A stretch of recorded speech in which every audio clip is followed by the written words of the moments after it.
البنات، مرحبا بكم في كويزين ام الاسلام. كي دايرين البنات؟ كي بقيتو؟ نتمنى يا ربي يلقاكم هذا الفيديو في احسن الاحوال. البنات بغيت نتقاسم معكم الباستشيو بلانشون ديال لادانت على بركه الله. البنات عندي هنايا البطاطا اللي مقطعاها فريت، عندي البنات لانشون ديال الديك الرومي، عندي هنايا البنات الفرماج الحمر، وعندي هاد جوج قطعات ديال الفرماج مثلث اللي غنحضر به اللي غنديرو في البيشاميل عفوا. عندي هنا البنات الحليب، واحد الكوزه، شويه د الملح والبزار، واحد جوج معالق ديال الدقيق الفورس. على بركه الله نبداو في التحضير ديال الطبق ديالنا ان شاء الله.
البنات هو الباستيشيو ديالنا كيجي على هذا الشكل هذا. نتمنى لنا الاستحسان ديالكم وتستمتعوا به نتوما والوليدات ديالكم.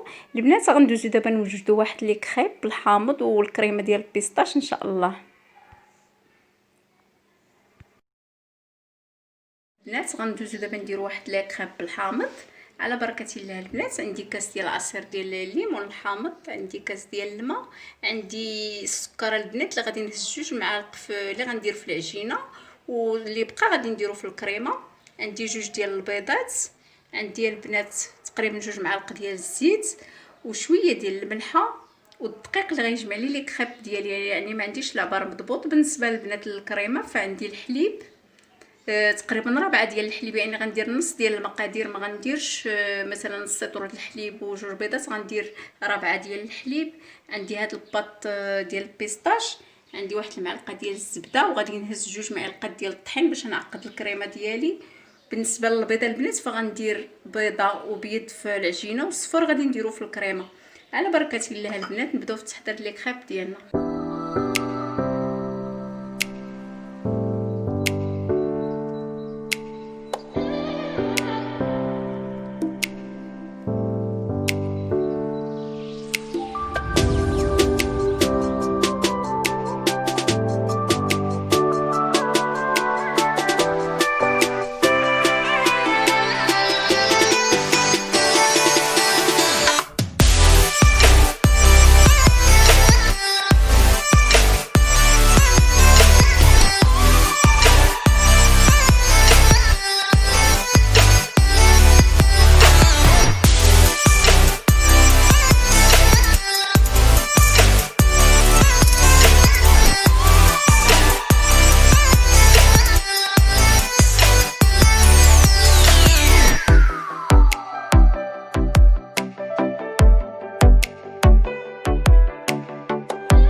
البنات هما لي كريب ديالنا بالكريمه البيستاش وزينتهم هكا بالبيستاش.